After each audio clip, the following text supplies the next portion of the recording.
بسم اللہ الرحمن الرحیم۔ گزشتہ سبق میں ہم نے حدیث مقبول کی اقسام پڑھی تھیں۔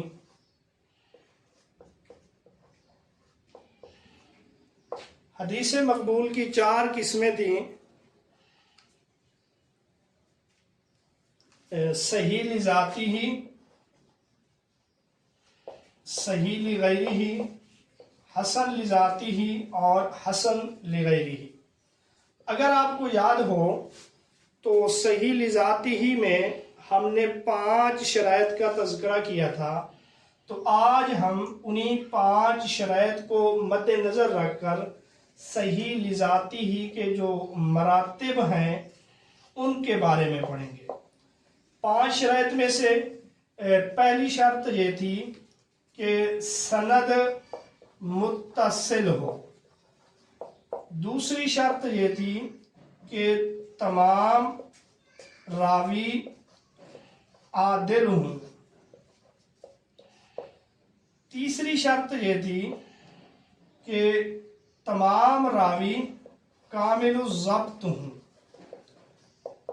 تو یہ جو سکالر دوسری اور تیسری شرط ہے، تمام راویوں کا عادل ہونا اور اسی طرح کامل الضبط ہونا، تو یہ عدالت اور یہ ضبط، یہ 2 ایسی چیزیں ہیں جو ہر ایک میں مختلف ہیں۔ یعنی عدالت اور ضبط، ان کو ہم ہر شخص کے عدالت میں بھی فرق ہے اور اسی طرح ضبط میں بھی فرق ہے۔ تو اسی فرق کے مراتب کے لحاظ سے عدالت اور ضبط میں فرق کے مراتب کے لحاظ سے حدیث صحیح کے کل مراتب بنتے ہیں، کیونکہ عدالت اور ضبط میں کوئی زیادہ عادل ہے اور اسی طرح ضبط میں کچھ ضبط کے اعلیٰ درجے پر ہیں۔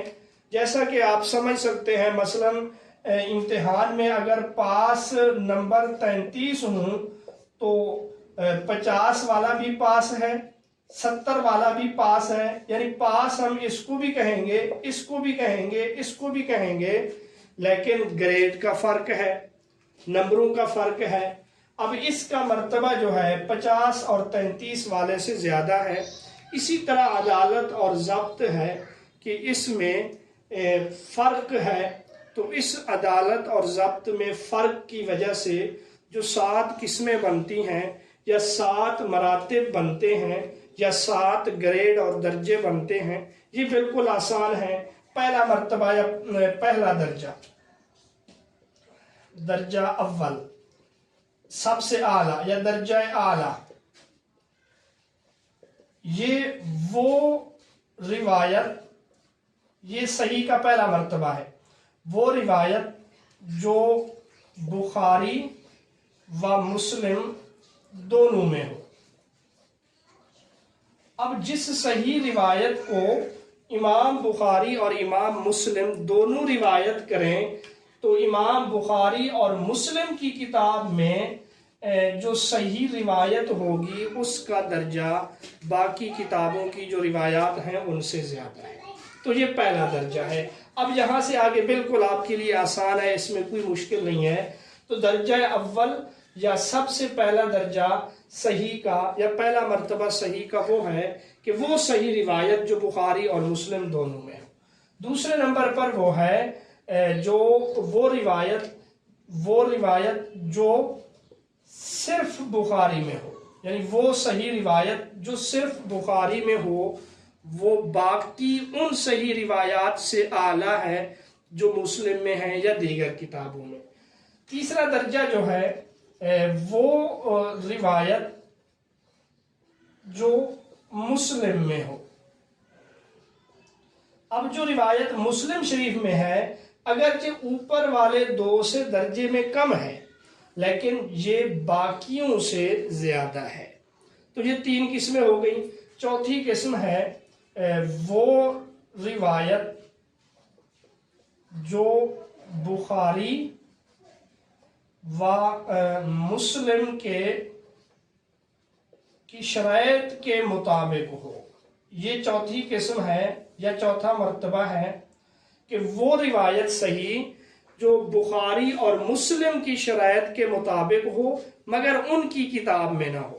اب دیکھیں کہ جو صحیح روایت امام بخاری اور امام مسلم کی شرائط کے مطابق ہے تو وہ باقیوں سے اعلیٰ ہے. تو یہ چوتھا درجہ ہے. پانچواں درجہ بھی آپ کو آ جائے گا کہ پانچواں درجہ وہ روایت جو بخاری کے یا امام بخاری کے شرائط کے مطابق ہو. اب یہ بھی آسان ہے. چھٹا درجہ بھی آپ کو آ جائے گا کہ وہ روایت جو صرف مسلم کے شرائط کے مطابق ہو. اب دیکھیں یہ جو چھٹا درجہ ہے یہ باقی 5 سے تو نیچے ہے لیکن جو مسلم کے شرائط کے مطابق نہیں اس سے اعلیٰ ہے. آخری جو درجہ ہے وہ روایت جو ان کتب میں نہ ہو, جو اوپر جو مذکورہ کتب ہیں ان کتب کے علاوہ ہو. یعنی نہ تو وہ بخاری مسلم میں ہے, نہ صرف بخاری میں ہے, نہ مسلم میں ہے, نہ بخاری مسلم کے شرائط کے مطابق ہے اور نہ صرف بخاری کے شرائط کے مطابق ہے, نہ صرف مسلم کے شرائط کے مطابق ہے. تو ساتواں مرتبہ حدیث صحیح کا وہ ہے جو ان دو کتابوں اور ان دونوں کے مؤلفین کی جو شرائط ہیں ان کے علاوہ ہو. تو یہ صحیح لذاتی ہی یا صحیح کے 7 مراتب ہیں یا 7 گریڈ ہیں. پہلا وہ ہے جو بخاری مسلم دونوں کے مطابق ہو. مجھے امید ہے کہ آپ نے یہ صحیح کے جو 7 مراتب ہیں یہ سمجھ لیے ہوں.